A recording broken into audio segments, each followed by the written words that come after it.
macros the secret to losing weight and keeping it off for good for women over 40? Well, today I'm dishing all about macros and why they are a key factor in your weight loss journey. Hey gorgeous, it's Ashanti. I'm so glad you're here. I help women over 40 get back to feeling amazing in their bodies. If you want to learn how to overcome the hormonal weight gain over 40, grab my FatLoss over 40 guidebook. I've linked it in the description box below.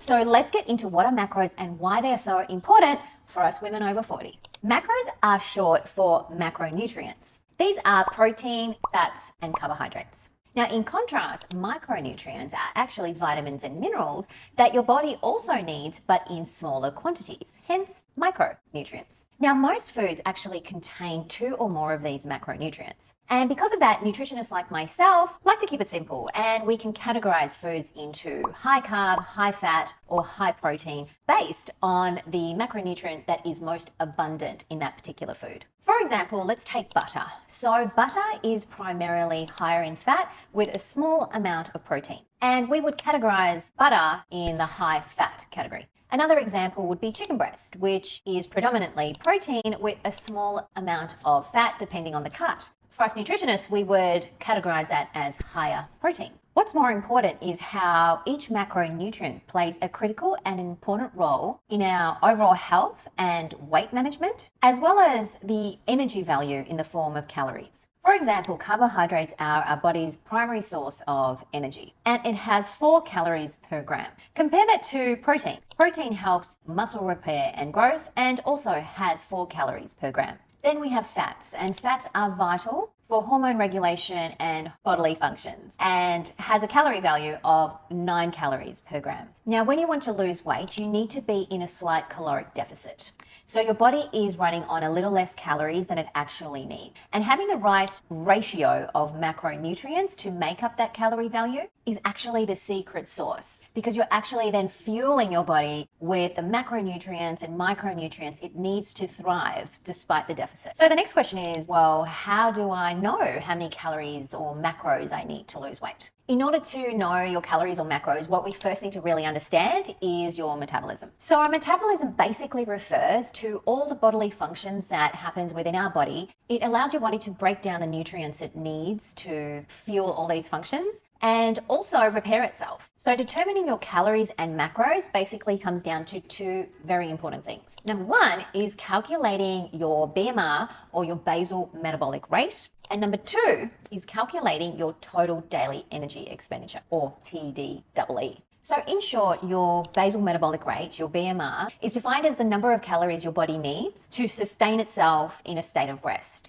So basically, if you were to just lay around all day and do nothing else but breathe, just simply exist. And here's something really important about your BMR. Did you know that your BMR slows down at the rate of about 2% every 10 years after the age of 20? This is why so many people gain weight as they get older, because they tend to eat the same amounts that they used to in their 20s and 30s without considering the slowing down of their metabolic rate naturally. But there is a way around this, which I will get to later on in the video, so make sure you stick around for that. So calories are basically burned by the body in 3 main ways. The first one is through your basal metabolic rate, which we've already spoken about. And this is important because basically even at rest, your body obviously needs energy to keep all its systems functioning correctly. It is the minimum number of calories your body needs to simply exist. And it actually accounts for the largest part of your energy expenditure at around 50 to 80% of your daily energy use. Next up, we have the thermic effect of food, or otherwise known as thermogenesis. So this is the amount of energy your body needs to break down the food and the drinks that you consume on a day-to-day basis.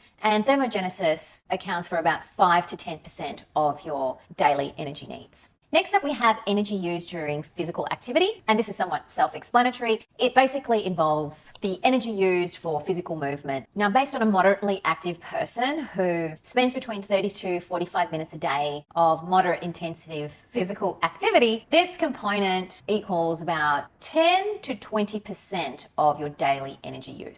When you add up all the calories to help you function on a daily basis, you get what is known as your total daily energy expenditure, your TDEE. Now, there are so many ways you can actually calculate your basal metabolic rate and your total daily energy expenditure. To make it simple, I will use an online calculator to help you do that. And mind you, there are so many online calculators available. The issue with online calculators and the equations that are used to calculate your BMR and your total daily energy expenditure is that they use a variety of equations, okay? And your body is not a machine. So using the calculator is going to give you a number, and that's a ballpark figure, and it's a good place to start, but it's not 100% accurate for what's going on in your body right now. So let me just screen share it with you, and I'm going to show you how to do it. What we want to do is type in calculator.net, and it will take you to this website.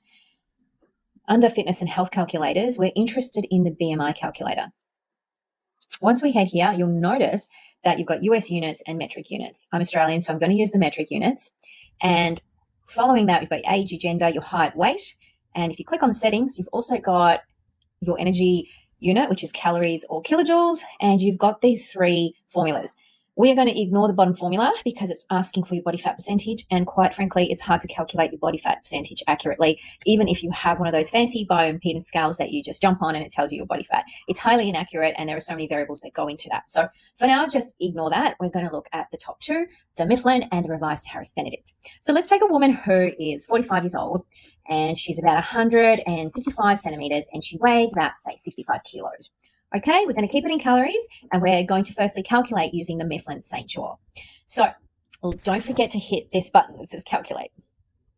Now, on the right-hand side, you will now see how many calories this woman requires as part of her basal metabolic rate. So that's 1,295 calories a day just to keep her alive every single day. Okay, so that's not taking into consideration her total daily energy expenditure, her TDEE, or any activities that go on top of that, like thermogenesis, like a physical activity. But what you'll also notice here is a table for activity level. And the numbers vary based on the amount of exercise predominantly that this person would do. Down the bottom here, very intense exercise daily or physical job. Not a lot of us exercise for 2+ hours a day of our elevated heart rate to get our heart rate up. So those are the people who maybe do marathons or triathlons, CrossFit, and they're really training towards something, and their goals are very performance-driven, outcome-driven when it comes to a competition or something like that. So very intense daily exercise. Most of us are not doing that. Even with intense exercise, you'll see that it's 45 to 120 minutes of elevated heart rate activity. Okay, that is also quite significant, and not a lot of us are doing that on a day-to-day basis.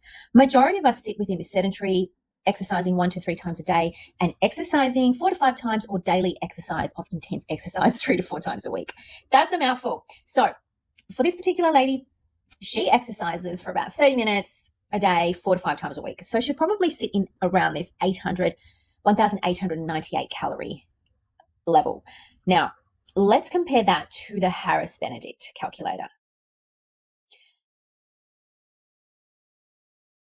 Here you can see there's a higher amount for your basal metabolic rate. It's gone up about 100 calories. And if we look at the exercise component, it's now 2,000. So overall, it's roughly about 200 calories extra per day. That's why when you go online and you look on these online calculators, there are a number of factors, such as which formula you're using.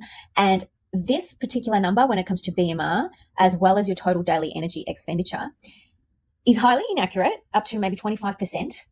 Give or take, and that can be quite significant. The reason why I show you this is because I want you to realize that your body actually needs this energy, okay? As a minimum, we're headed for 2,000 calories a day. So keep that in mind when you are wanting to lose weight, because your maintenance calories are currently based on how, like, your height, your weight, your exercise level predominantly, and this is just giving you a really great starting point to work with somebody, a professional, hopefully, who can help you then gauge how much more you should be eating or how much less you should be eating, and also basing your macro needs around your calories. So as you can see, there's a fair amount of difference between the two calculations. depending on the formula that I use. And neither is better or worse, but what I would definitely do is err on the side of caution and go with the higher number of calories. These formulas were developed through research in limited diverse groups and are typically less accurate for people of color and higher weight individuals. Plus, there are so many other factors that these formulas don't take into consideration that have a huge impact. These being body composition, diet history, medications, genetics, microbiome, and medical history. And to put things into perspective, your body's energy needs are not static. Your needs may change day to day based on things like the weather, the time of the month, if you're menstruating, your levels of sleep, your energy intake, physical activity, illness, and stress level. My advice is to work with a professional who is supporting you through your health and wellness journey and focus more on the amounts you are eating and from what sources. So here's the good news as promised. Muscle tissue has a large appetite for calories. So the more muscle you have, the more calories you will burn. Research has shown that strength and resistance training can reduce or prevent muscle loss. So eat up, ladies, and train hard because we want more of that muscle on our frame for a better metabolism. Everybody is unique, and counting macros allows for personalization based on individual goals, lifestyle, and dietary preferences. You get a better understanding of what's actually in your food, which can lead to healthier decision making in the long term. Counting macros and understanding macros, you basically can take a flexible approach to how you eat. So no food is entirely off limits, but you're also eating enough of what you need to actually feel good. I personally recommend and follow the 80-20 approach. So 80% of my diet is from foods that fuel my body, aka macros, and 20% is for fun. And we don't even need to track that. We can just have some fun and feel good. I often get the question, well, what kind of macros should I be focused on to hit my weight loss goals? Now, in order to reach some kind of weight loss goal, we need to eat a little bit less than that. I wouldn't recommend reducing your calories 200 to 300 calories under your maintenance. When you work with a professional, what we do is we actually look at what you're eating from a food journal, what you're actually eating day to day, take an average of that. Maybe you've done it for a week or 2 weeks, and there we would compare that calorie amount to what an online calculator would spit out for you. So once you know your daily calorie target for weight loss, you can distribute these calories across the macronutrients. A typical macro split for weight loss for women is about 30% protein, 40% carbohydrate, and 30% fat. However, for my ladies over 40, what we want to do is want to bump up that protein a little bit to about 40% protein, 35% carbohydrate, and 35% fat. For example, if your daily calorie intake was calculated about 1,800 calories per day for your weight loss goal, we're aiming for 40% of our calories coming from protein. So that's 40% of 1,800, which is roughly about 720 calories. Divide this by 4 because there are 4 calories per gram of protein, which gives you about 180 grams of protein.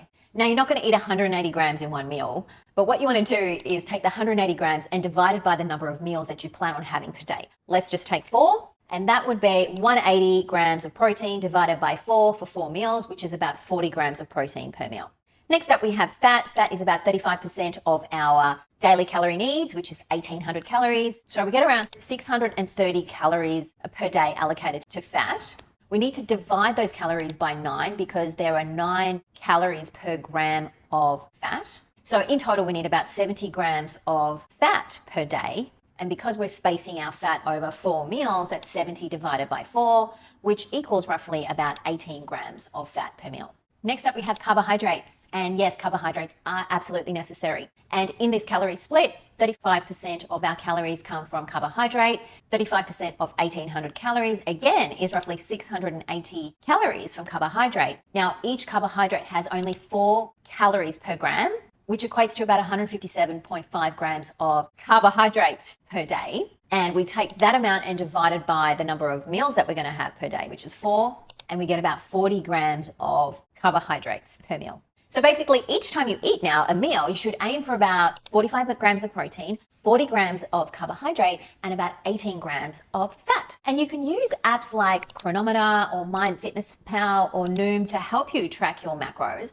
I don't always find that it's the easiest way to do it as a beginner. I would much prefer to work with a professional like myself to help you get there, but it can be done. And some of those apps do have some introductory videos and lessons on how to use the app and how to track your macros. What I do want you to understand is eat for your body's energy requirements. Macros are the biggest piece of this. So in order to be in calorie deficit, not exercise more, just eat a little bit less. Make sure that when you are eating, you're eating from nutrient-dense sources. Now, I did a whole video on how I had to change my diet drastically through perimenopause. It's literally what is, one, keeping me from the weight gain, also feeling a little bit out of control when it comes to my moods and my choices around food. Or you can work with someone like me who can help you create a customized plan for your needs and help you get the results that you desire. I've left some details on how we can work together in the description box below. Go check it out. That's it for today's video. If you found this video helpful, don't forget to give it a like and subscribe. Go check out these videos, and I will see you in the next one. Bye.